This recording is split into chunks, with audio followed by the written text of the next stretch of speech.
When a coin is toss 6 time the theoretical probability of coin is, अगर एक coin है, मिसाल देते हैं कि ये एक तरफ है, इसका ये है हेड और दूसरी तरफ है इसका टेल, तो जब हम इसको उछालते हैं तो हमारे पास दो ही ऑप्शन होते हैं, या तो हेड आएगा या टेल आएगा, तीसरा कोई ऑप्शन नहीं होता। यानी हमारे पास जो है वो 50% चांस होते हैं, 50%, यानी इसका मतलब है कि 1/2% चांस होते हैं।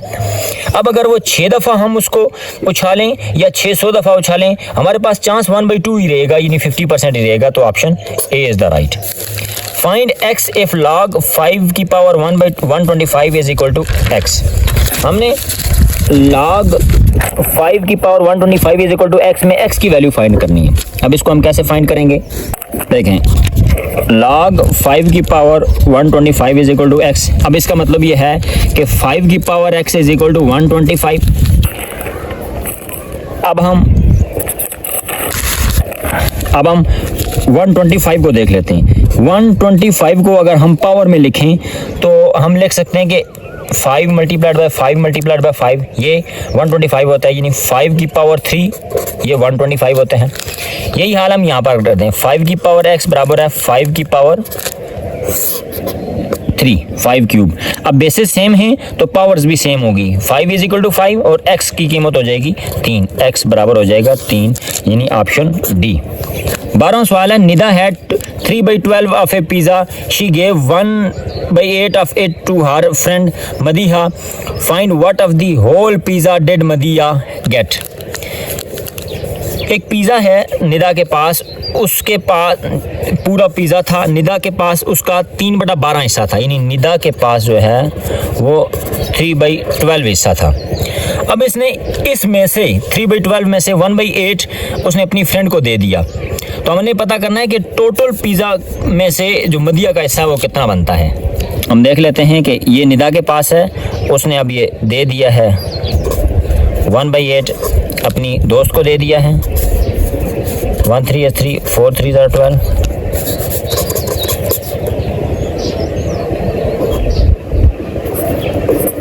4 8 are 32।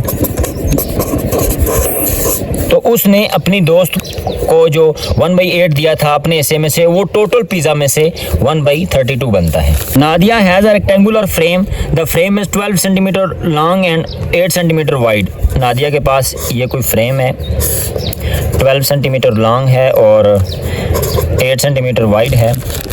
Nadia wants to put a ribbon around the frame. What will be the total cost of ribbon if 1 meter of its cost is ₹5? जो नादिया है वो इसके बाहर एक रिबन लगाना चाहती है, कोई भी रबड़ लगाना चाहती है, कोई भी चीज़ लगाना चाहती है, और उसका रेट है कि 5 रुपये रेट है 1 मीटर का। तो हमें जाहिर है ये बाहर वो चारों तरफ लगेगा, तो हमें इसका पेरीमीटर निकालना पड़ेगा। रेक्टेंगुलर शेप है तो रेक्टेंगुलर का पेरीमीटर होता है 2 × L + W। 2 × L है 12, W है 8,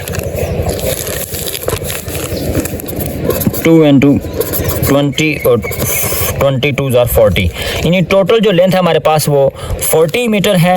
अब 1 मीटर का है 5 रुपये, तो 40 का हो जाएगा 5 2 are 20, 200 रुपीज़, ऑप्शन बी। अगला सवाल है हमारे पास, what is the average of 7 odd numbers from 21 to 33। 21 से लेकर जो 33 तक ऑड नंबर्स हैं वो 7 बनते हैं, उनकी एवरेज क्या है। हम देख लेते हैं कि ऑड नंबर वो होते हैं जिन पर 2 का टेबल नहीं जाता। 21, 23, 25, 27, 29, 31 और 33, इनकी तादाद 1 2 3 4 5 6 और 7 है। अब हमने इसकी एवरेज निकालनी है। एवरेज से मुराद होती है सम डिवाइडेड बाई नंबर्स। हम पहले सब को इनको जमा कर लेते हैं तो हमारे पास जवाब आता है 189 और नंबर्स हैं 7। 189 डिवाइडेड बाई 7 तो हमारे पास जवाब आता है 27, ऑप्शन सी। अगला हमारे पास सवाल, the general term for sequence -5 7 19 31, ये क्या हो जाएगी। अब हम देखते हैं कि पहले हम मालूम कर लेते हैं कि इनका डिफरेंस क्या है। 7 -5 12 है, 19 - 7 ये भी 12 है, 31 - 19, यानी जो हमारे पास कॉमन डिफरेंस आया है डी, कॉमन डिफरेंस डी वो है हमारे पास 12। अब हमारे पास जो जनरल फार्मूला होता है किसी भी सीक्वेंस, अरिथमेटिक सीक्वेंस के मालूम करने का, वो होता है a n is equal to a plus n minus 1 into d. अब ए एन क्या हो जाएगा, ए से मुराद होती है फर्स्ट टर्म जो कि हमारे पास -5 प्लस एन है हमारे पास एज इट इज़ n-1 और डी कॉमन डिफरेंस है हमारे पास 12। तो हमारे पास जो जनरल फार्मूला बनेगा वो बनेगा a n is equal to -5 plus into n-1 into 12, जो कि है option number d. -5 plus 12 -5 plus 12 into n-1, तरतीब चेंज करने से कोई फ़र्क नहीं पड़ता। Find the value of a plus b plus c when a plus b, ab plus bc plus ca is equal to -4 और a square plus b square plus c square is equal to 17। हम a plus b plus c का square मालूम कर लेते हैं, जो कि होता है a square plus b square plus c square plus 2 into A B plus B C plus C A. Values put करते हैं, हमें इसका नहीं पता तो एज इट इज़ लिख देंगे। A square plus b square plus c square हो गया हमारे पास 17 plus 2 a B plus B C plus C a की वैल्यू आ गई -4। 17 प्लस माइनस -2 4 ज़ार 8, 17 में से 8 गए तो 9। ये वैल्यू आ गई है ए plus b plus c square की। हमें स्क्वायर नहीं चाहिए बल्कि सिर्फ ए प्लस बी प्लस सी चाहिए। दोनों तरफ हमने अंडर रूट लिया, ये किसके साथ कट गया, a plus b plus c is equal to 3 3 ज़ार 9। तो ऑप्शन बी इज़ करेक्ट। अगला सवाल हमारे पास tan theta plus secant theta is equal to what, यानी tan थीटा और सीकेंट थीटा का मजमूआ किसके बराबर होता है। हमें पता है कि tan थीटा बराबर होता है sine theta over cos theta और सीकेंट थीटा जो है वो बराबर होता है 1 ओवर कास थीटा, यानी ये कास थीटा का उलट होता है। दोनों को प्लस करना है, sine theta over cos theta plus 1 over cos theta. हमारे पास डिनोमिनेटर 1 है तो एज इट इज़ रहेगा और नोमिनेटर्स आपस में प्लस हो जाएंगे। तो tan theta plus secant theta will be equal to sine theta plus 1 divided by cos theta, जो कि है option number D. 1 plus sine theta या साइन थीटा प्लस 1 सेम है। 19वां सवाल है, the distance of a chord from centre of a circle is 3 centimetre and the length of the chord is 8 centimetre, what is the diameter. पहले हम शक्ल draw कर लेते हैं। ये हमारे पास सर्कल है, ये एक कॉर्ड है तो और ये सेंटर है। हमें क्या दिया, distance of a chord from centre of the circle is 3 centimetre, ये 3 सेंटीमीटर है और लेंथ ऑफ कॉर्ड यानी इस सारे की जो लेंथ है हम यहाँ पर लिख लेते हैं, ये है 8 सेंटीमीटर। हमने मालूम करना कि डायमीटर कितना है। अब हम अगर इसको यहाँ पर बाइसेक्ट करते हैं, फर्ज करें ये देखें, ये हमने इसको बाइसेक्ट किया, दरमियान से काटा है, तो बाइसेक्ट करने से ये जो 8 सेंटीमीटर था टोटल जो हमारे पास कॉर्ड थी, जब उसको मैंने बाइसेक्ट किया है, बाइसेक्ट का मतलब होता है 2 बराबर हाफ में तकसीम करना, यानी 8/2 इज इक्वल टू 4 सेंटीमीटर, यानी 4 सेंटीमीटर ये हो गया और 4 सेंटीमीटर ये वाला हो गया। अब देखें हमने ये चीज़ मालूम करनी है, ये हमारे पास है 3, ये हमारे पास 4 और हमने ये मालूम कर लेना है। हम इसको नीचे मज़ीद ड्रा कर लेते हैं।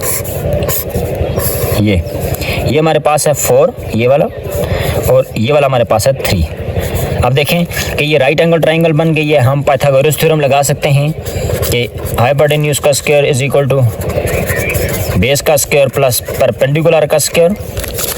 वैल्यूज़ हम पुट करते हैं, बेस है हमारे पास 4 का स्क्वायर प्लस परपेंडिकुलर है 3 का स्क्वायर, 4 4 ज़ार 16, 3 3 ज़ार 9 और 16 और 9 25, ये हो गया हाइपोटेन्यूज का स्क्वायर।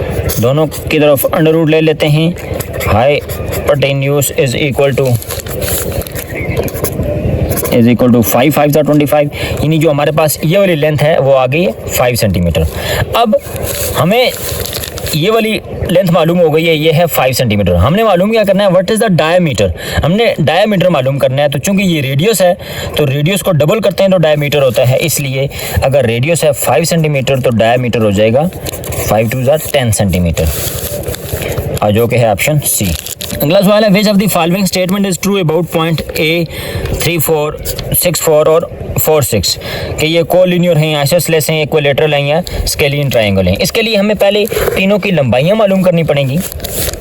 हम देखते हैं कि ए बी की लंबाई मालूम करते हैं, फिर बी सी की करते हैं, फिर सी ए की करते हैं। इसका फार्मूला होता है x2 माइनस x1 का square plus y2 minus y1 का स्क्वायर और फिर इसका whole under root. A B हम देख रहे हैं कि ये a है और b है, ये x2 है, ये x1 है। 6 माइनस 3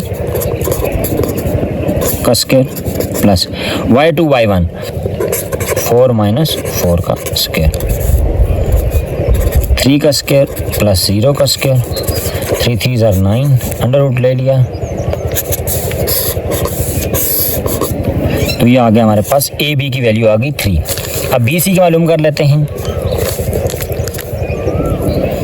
बी और सी 6 में से 4 निकाला तो 2 का स्क्वायर प्लस 4 में से 6 निकाला तो -2 का स्क्वायर, दोनों का अंडर रूट ले लें।